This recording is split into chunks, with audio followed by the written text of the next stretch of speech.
sorry. 3, 2, 1.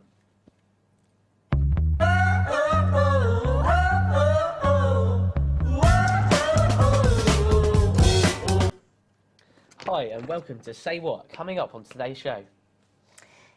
Even with sexually transmitted infections on the rise, the clinic at Bournemouth University campus is closing next month. We went to uncover the reasons behind the closure. And time is ticking for Prime Minister Gordon Brown, as he must call a general election within the next 6 months. But are the younger generation really that bothered about voting? Say What took to the street to find out. But first, here's the news in 60 seconds. The long-awaited Boscombe Surfery finally launched yesterday, over a year after it was scheduled to open. The £3 million project is the first artificial surf reef in Europe and has been dubbed the most expensive washing machine in the world by some surfers. And a student campaign has forced Bournemouth University to take new measures to make up for the cancelled A-bus route. Many students who were left stranded can now get to uni using 2 different buses and a new-look travel card. Channel 4 have tried to bounce back from the death of Big Brother with a new spoof reality TV show. Cast Off is about 6 disabled people stranded on a desert island. And Gordon Brown has waded into one of the country's biggest ongoing debates. That's right, our leader prefers X Factor to Strictly Come Dancing. Well, in the sport, it's the Champions League tonight, and Manchester United striker Wayne Rooney could be absent as they host CSKA Moscow. The striker missed training on Monday after the birth of his son Kai. Meanwhile, Carlo Ancelotti's Chelsea team travelled to Atletico Madrid. And finally, schoolboy Jaden Stockley, who has been linked with Premier League clubs, has just landed his first professional contract with AFC Bournemouth. The 16-year-old signed a contract in front of 6,000 Cherries fans on Saturday. Now, the sexual health clinic on Bournemouth University campus is closing down at the end of December after just 1 year. The closure is being blamed on a lack of funding. Many people are unhappy about it. Sophia Moyer reports. Young people aged between 16 and 24 account for only 12% of the UK's population, but they carry over half of the country's STIs.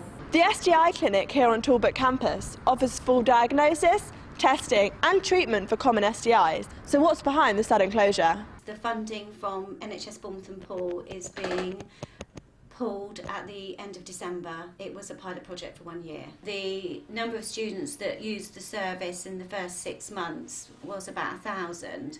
Students will be able to go elsewhere, and my worry is that they won't bother to go all the way to Royal Bournemouth, and I think that's the shame, and I think that's what will happen. How do the students feel about the closure? It will be quite disappointing to know that there was one and they've closed it down. It's not a very good idea really, especially as students and kind of sleep around and stuff. So. Yeah, Student has been doing petitions.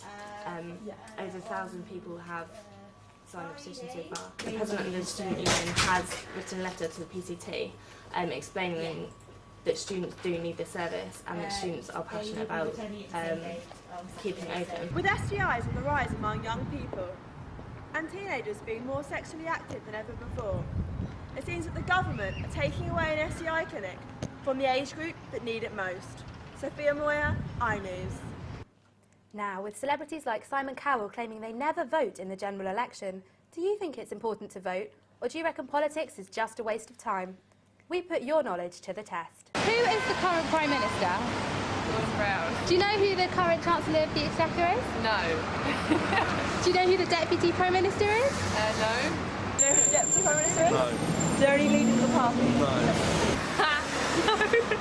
It's, no, I don't. Do you know who the Deputy Prime Minister is? Oh no, you're going to show me up now, aren't you?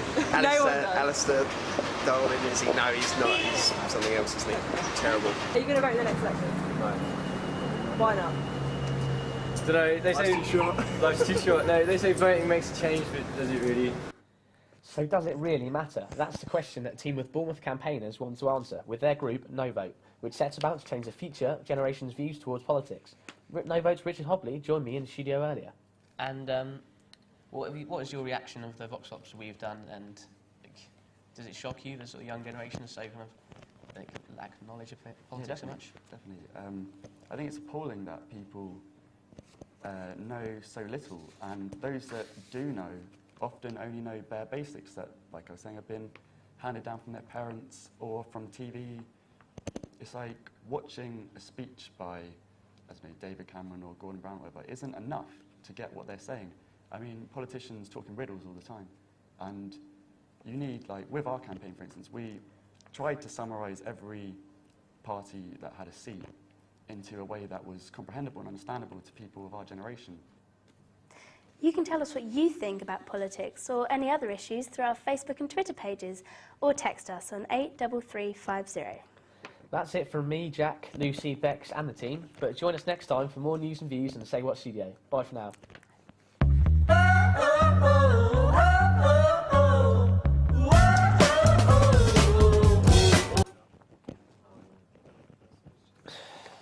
We didn't have the thing on the bottom of the screen. Tell you about. That was a local show, wasn't it? Yeah.